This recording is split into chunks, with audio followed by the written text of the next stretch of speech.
The room fell silent. Every eye in the grand banquet hall turned toward Meghan Markle, who stood tall and unflinching, her hands trembling only slightly as she set aside the ceremonial object she had just refused to use. It was a moment that shocked even the most seasoned courtiers. For centuries, this tradition had been observed without question. Yet Meghan, standing in front of Queen Elizabeth herself, had broken it openly, deliberately, and with a fire in her heart that no one could extinguish. From the moment Meghan entered the royal family, whispers had followed her. She was different, an American, biracial, outspoken, and unwilling to be confined by invisible chains of silent obedience. Some saw her as a breath of fresh air.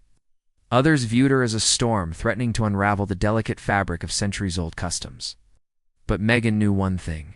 She could not be herself if she lived only to please tradition. The breaking point came during a grand dinner at Windsor Castle.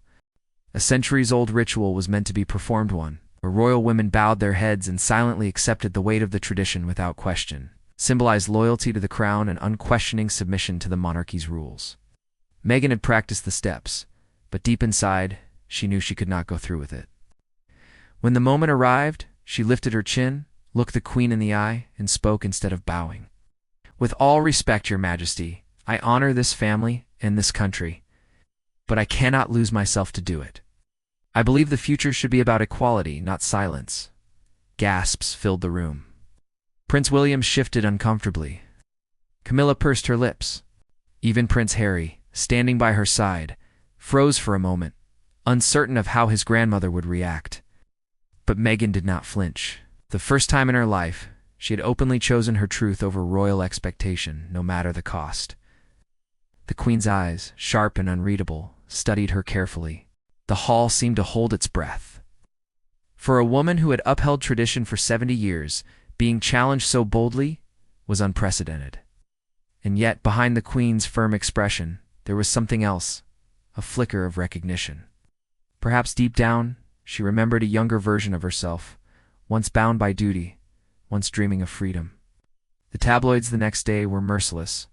Headlines screamed, "Meghan humiliates the Queen, an American Duchess destroys royal ritual." Critics accused her of disrespect, arrogance, and rebellion.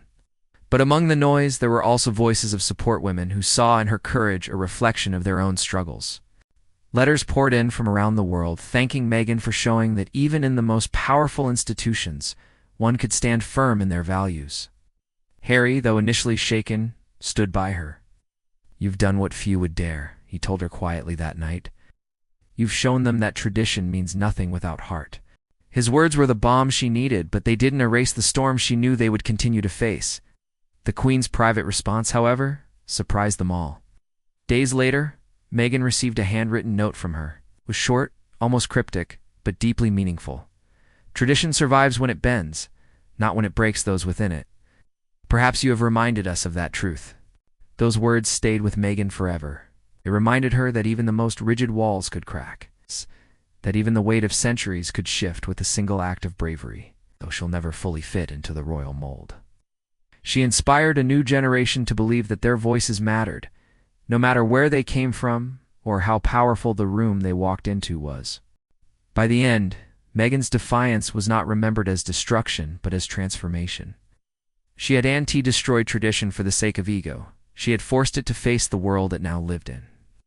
And in doing so, she carried a message beyond the palace gates. You, Dante, have to bow to be worthy. You don't have to stay silent to be respected.